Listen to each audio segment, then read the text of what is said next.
Hello everybody and welcome to a brand new Elder Scrolls Online PTS Preview kind of video. And today guys, we're going to be just talking a little bit about some of the new armor set changes and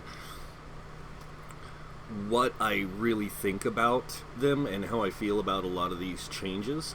So we're going to just dive right into this. We're going to start by talking about monster sets and especially Grothar, because Grothar is a really personal favorite of mine when it comes to not only solo play but also like utility play for certain characters.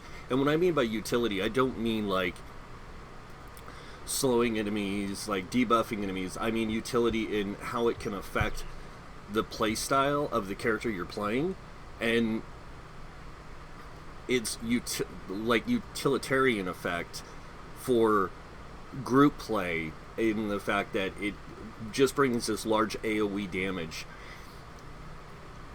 So the change that happened in this was, one, they removed the proc chance, and well, they said they removed the proc chance. I don't know, but it's a 10% chance to create lava pools that swirl around you, and that effect can happen every 10 seconds. It's not supposed to have that, but it still does. And the thing is that when you remove proc chances from sets, the viability of a set explodes. I noticed this with Tremor Scale, and I noticed this with Silatrix. I noticed this with, I think it was Selene's and a couple other monster sets that they've done this with so far. And it's just, the power of these things is massive now. Because it's non-stop. Boom, boom, boom, boom. Like, every time the cooldown ends, the thing's firing off again, and it's that powerful. Another change is to the trial sets. And this is just one of the trial sets. This is the Twilight Remedy. And this is another one that had something removed in a way that, like, almost changes how the set works overall. So the Twilight Remedy set before on the 5-piece was when an ally activated a synergy, it healed them for X amount over 15 seconds. They gained minor force, but it could happen only every so many seconds. Now it happens every time a synergy is activated. Now I tested this out, and this is crazy. Every time I threw Orb out and somebody activated it, they were healed for 30,000. Like, it would just heal them over 30,000 over 15 seconds, and it happened every time they activated the synergy. So a lot of these changes that they've made to these sets are extremely powerful. A couple other things I want to talk about, a couple other sets, and we're going to do the light dungeon sets for this, just talking about a few of them and going over them. Because the dungeon sets, overland sets, crafted sets, over 200 sets were adjusted. And that's crazy to me. It's crazy to a lot of us, because a lot of these sets didn't have the oomph or the capability of what they do now. So, talking about that, taking a look at Burning Spellweave, this is one that had some adjustments. It says, when you deal damage with a flame damage ability, you apply burning status effect to the enemy and the creatures, or increase your spell damage by 490 for 8 seconds. This effect can occur every 12 seconds, so you have a 4-second window from when the effect ends to when it can be reapplied. But all you have to do is deal damage with a flame damage ability. So this just expanded the capabilities of this set by such a large margin, because they took away the proc chance. Now it's going to go off no matter what, as long as you deal flame damage. And it says a flame damage ability. So this means Wall of Fire. This means pretty much any flame staff ability you have, and any Dragon Knight ability that does flame damage, or anything that you have that is an ability that deals flame damage. So even if you're not being this, you can use the Mage's Guild. And you can use Scolding Ruin. You can use the Undaunted Lines, or not Undaunted, Psijic Order's Elemental Weapon, because this deals flame damage. Or applies the burning status effect, which is flame damage in an ability. So all these things have this chance of proccing the burning spell weave. So you have a lot of ways that you can take advantage of these sets, and you can make them really explode. Now,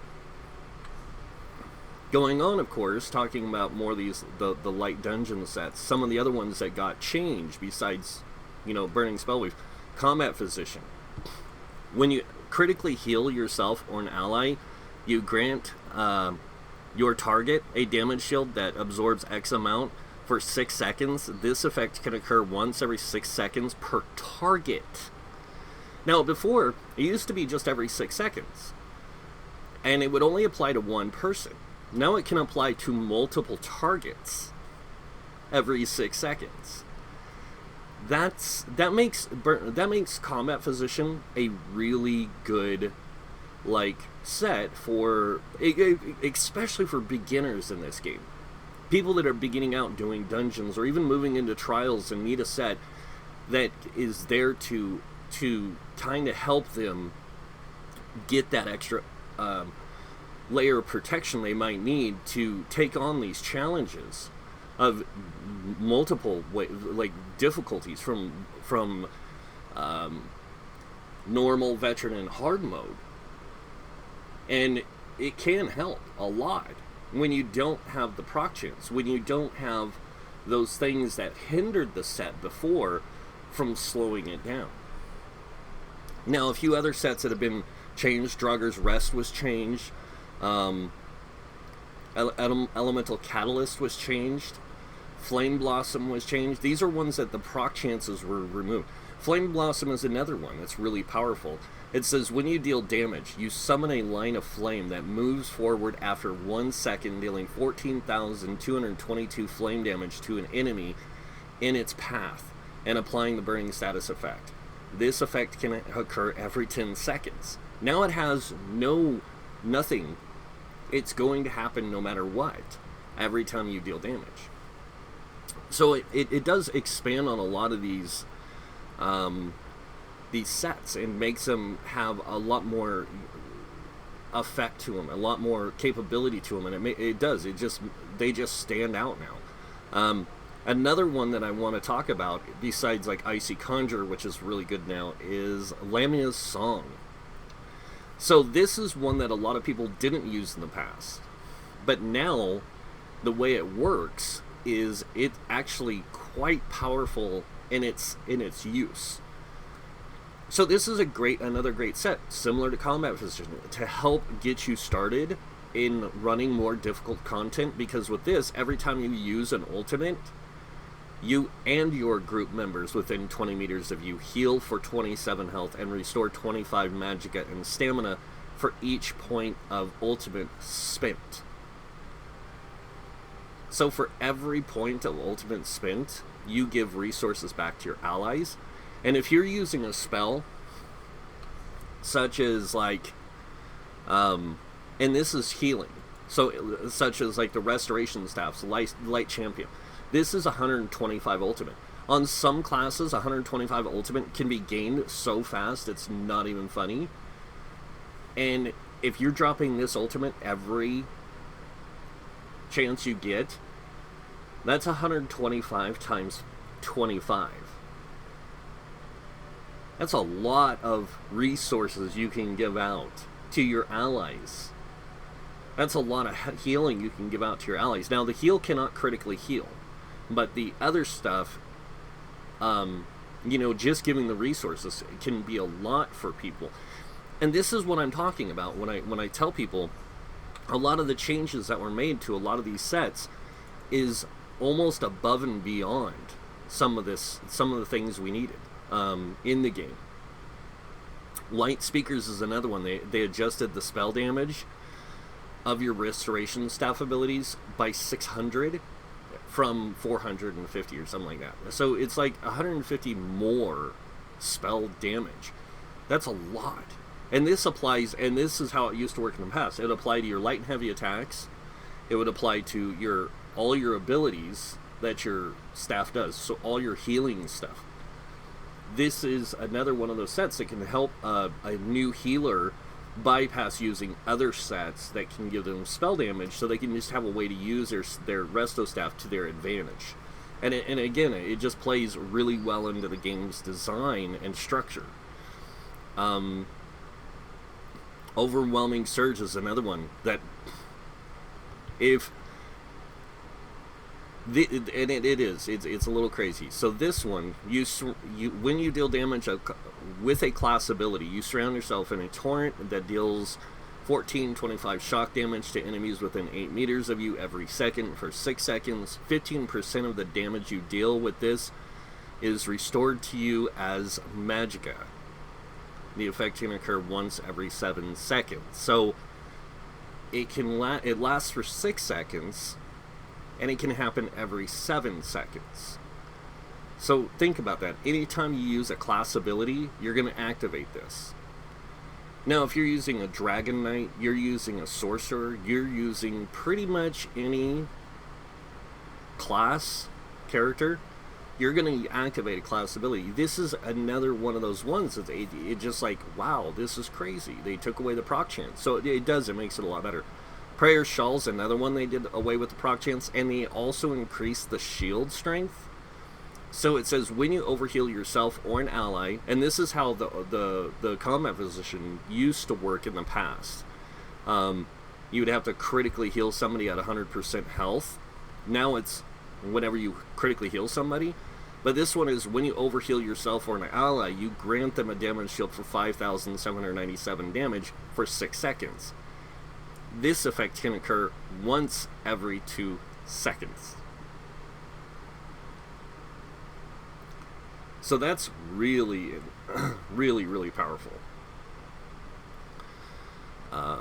Sanctuary lost 2% to its healing, but it's still really powerful because it applies to you and 11 group members. So it's still a really good one.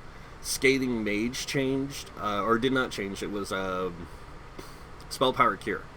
So now Spell Power Cure, if you look at it, it gives Major Courage for 10 seconds, which increases the weapon and spell damage by whatever, when you overheal yourself or an ally. That's actually pretty good.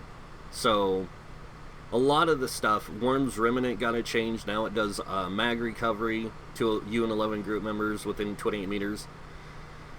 And for some groups, like meta players, this set's really not going to be worth it to them anymore because they already play with such a low recovery rate as it is. They rely a lot on synergy, return of resources. They rely a lot on potion return of resources and things like that. They don't really rely on building for recovery that much, even though you can, even at the end game. They just don't. But this is another one of those sets that can help a lot of new groups get into that in-game content, what a lot of people call in-game content, the more challenging group content, like veteran content, or even hard mode content of dungeons and trials, because it can help, and I don't like to use this word, but it does help carry people because of what it does. And it's really nice that they've done this with a lot of these things. Even the Undaunted Unweaver, the only thing about this one that a lot of people don't like is when you use an ability that costs stamina, and it's a magicka set, you increase the damage of your light and heavy attacks for this amount for 10 seconds. It's still pretty good. Like, some of these sets are still pretty good in how they work, but the fact that they went through and adjusted over,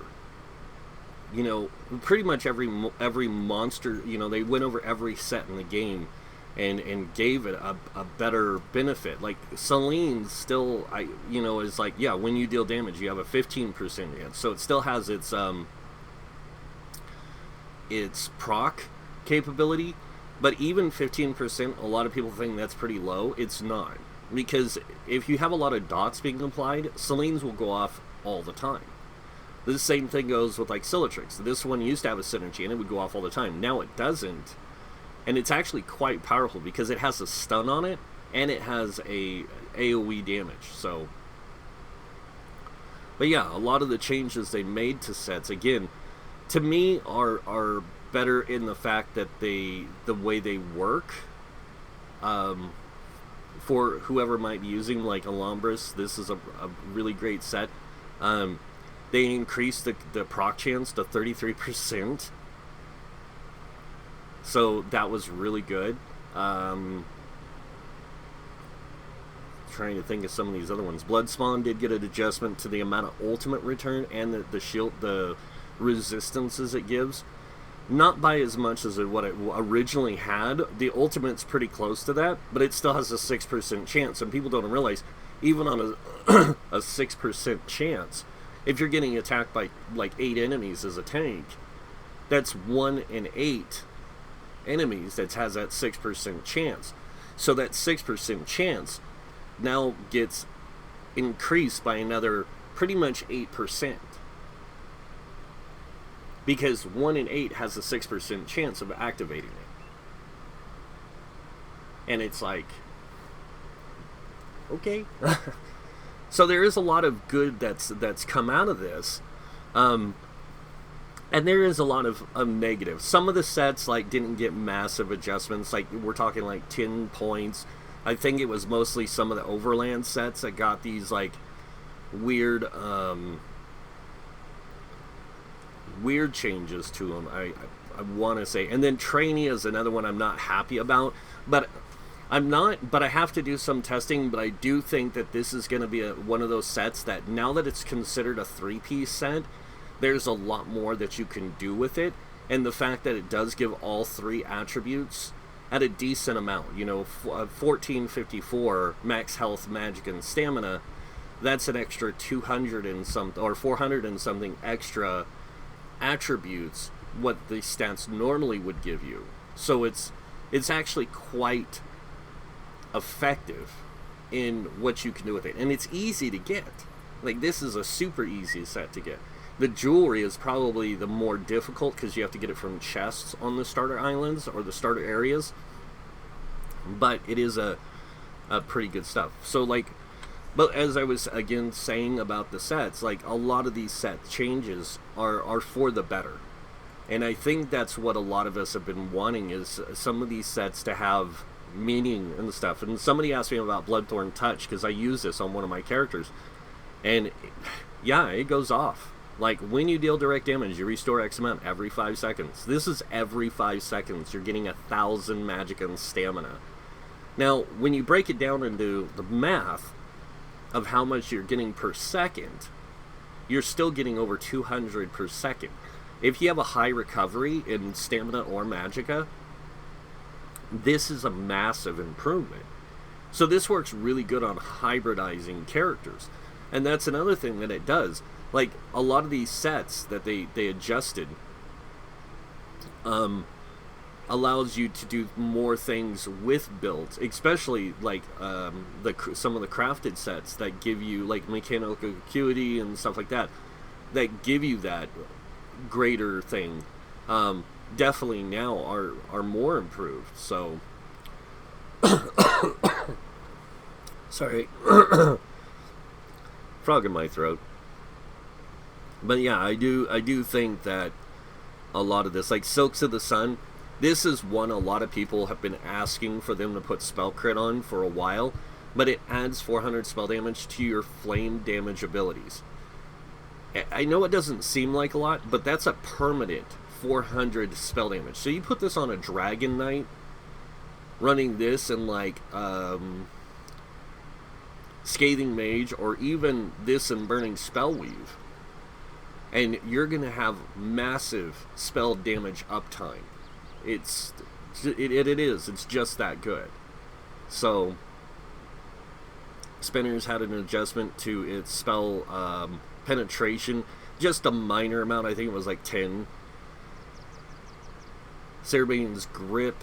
Yeah, I think this is another one. When you block, Flame Frost Shock, you now restore Magicka. Like, that's crazy. Twin Sisters had that same thing changed. And I don't know why they say Twin Sisters is a light set. It's not. It's actually a medium set. War Maiden had its also spell damage adjusted. So if you're playing a Nightblade, this is a really good set for Nightblades and Templars now, because you can add another 600 spell damage to any of your magic damage abilities. Yeah, it's just crazy. I wish they would do something with this. They should have done this one to 600, I think, because frost damage doesn't do a lot of damage compared to like fire. So I think this is one that if it got adjusted to 600, it would be great.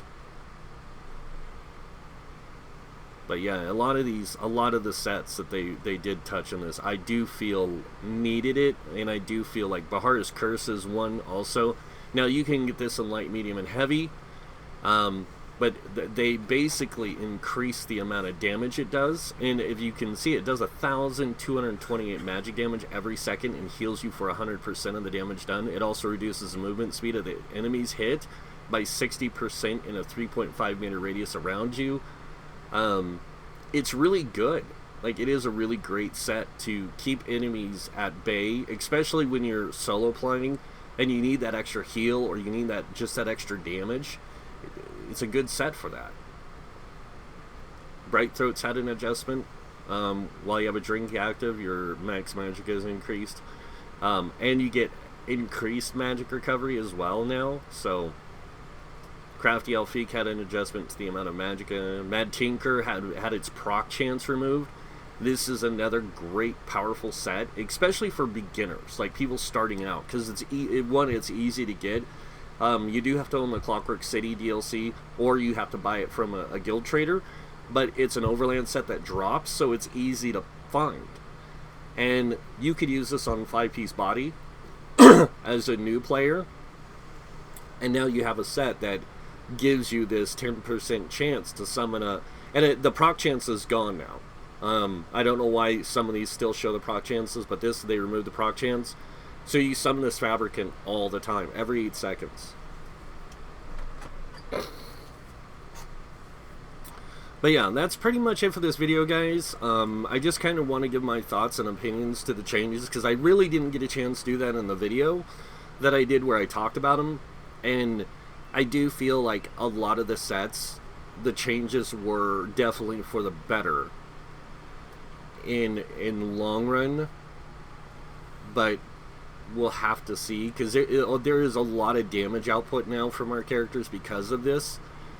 We'll have to see how things go, and this might change a few things in the meta. It might change a few things in Cyrodiil PvP, Battlegrounds PvP, just overall gameplay, in a way that better or allows better dynamics of groups and group play and things like that. We'll have to wait and see. But that's, again, pretty much it for the video. Hope you guys enjoyed it. If you did, you guys know what's coming next. Go ahead and hit that like button. If you guys want to see more videos by me, you can subscribe. Other than that, I want to thank you all for watching. Until next time, have a wonderful day. And this guy might see you in game. Bye.